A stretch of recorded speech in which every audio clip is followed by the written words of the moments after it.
उत्पत्ति अध्याय 4। जब आदम अपनी पत्नी हव्वा के पास गया तब उसने गर्भवती होकर कैन को जन्म दिया और कहा, मैंने यहोवा की सहायता से एक पुरुष पाया है। फिर वो उसके भाई हाबिल को भी जन्मी। और हाबिल तो भेड़ बकरियों का चरवाहा बन गया, परंतु कैन भूमि की खेती करने वाला किसान बना। कुछ दिनों के पश्चात कैन यहोवा के पास भूमि की उपज में से कुछ भेंट ले आया, और हाबिल भी अपनी भेड़ बकरियों के कई एक पहलौते बच्चे भेंट चढ़ाने ले आया और उनकी चर्बी भेंट चढ़ाई। तब यहोवा ने हाबिल और उसकी भेंट को तो ग्रहण किया, परंतु कैन और उसकी भेंट को उसने ग्रहण न किया। तब कैन अति क्रोधित हुआ और उसके मुंह पर उदासी छा गई। तब यहोवा ने कैन से कहा, तू क्यों क्रोधित हुआ और तेरे मुंह पर उदासी क्यों छा गई है? यदि तू भला करे तो क्या तेरी भेंट ग्रहण ना की जाएगी? और यदि तू भला ना करे तो पाप द्वार पर छिपा रहता है, और उसकी लालसा तेरी ओर होगी और तू उस पर प्रभुता करेगा। तब कैन ने अपने भाई हाबिल से कुछ कहा, और जब वे मैदान में थे तब कैन ने अपने भाई हाबिल पर चढ़कर उसे घात किया। तब यहोवा ने कैन से पूछा, तेरा भाई हाबिल कहाँ है? उसने कहा, मालूम नहीं, क्या मैं अपने भाई का रखवाला हूँ? उसने कहा, तूने क्या किया है?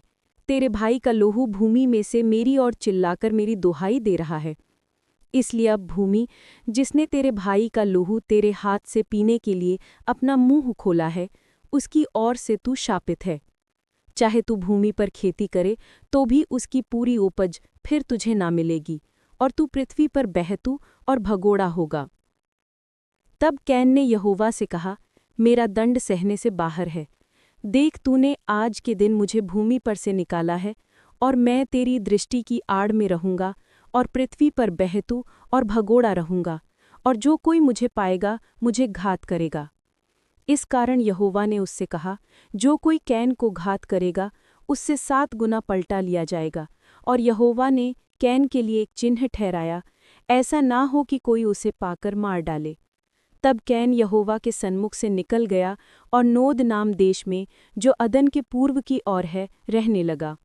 जब कैन अपनी पत्नी के पास गया तब वह गर्भवती हुई और हनोक को जन्मी। फिर कैन ने एक नगर बसाया और उस नगर का नाम अपने पुत्र के नाम पर हनोक रखा।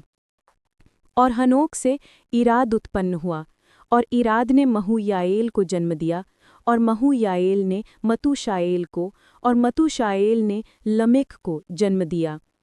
और लमेक ने 2 स्त्रियां ब्याह लीं, जिनमें से एक का नाम आदा और दूसरी को सिल्ला है।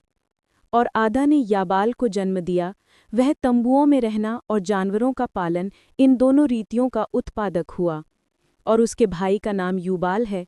वह वीणा और बांसुरी आदि बाजों के बजाने की सारी रीति का उत्पादक हुआ। और सिल्ला ने भी तूबल कईन नाम एक पुत्र को जन्म दिया। वह पीतल और लोहे के सब धार वाले हथियारों का गढ़ने वाला हुआ। और तूबल कईन की बहन नामा थी। और लमेक ने अपनी पत्नियों से कहा, हे आदा और हे सिल्ला, मेरी सुनो। हे लमेक की पत्नियों, मेरी बात पर कान लगाओ। मैंने एक पुरुष को जो मुझे चोट लगाता था, अर्थात एक जवान को जो मुझे घायल करता था, घात किया है। जब कैन का पलटा 7 गुना लिया जाएगा तो लमेक का 70 गुना लिया जाएगा। और आदम अपनी पत्नी के पास फिर गया, और उसने एक पुत्र को जन्म दिया, और उसका नाम यह कहकर शेथ रखा कि परमेश्वर ने मेरे लिए हाबिल की संति, जिसको कैन ने घात किया, एक और वंश ठहरा दिया है। और शेत के भी एक पुत्र उत्पन्न हुआ, और उसने उसका नाम इनोश रखा। उसी समय से लोग यहोवा से प्रार्थना करने लगे।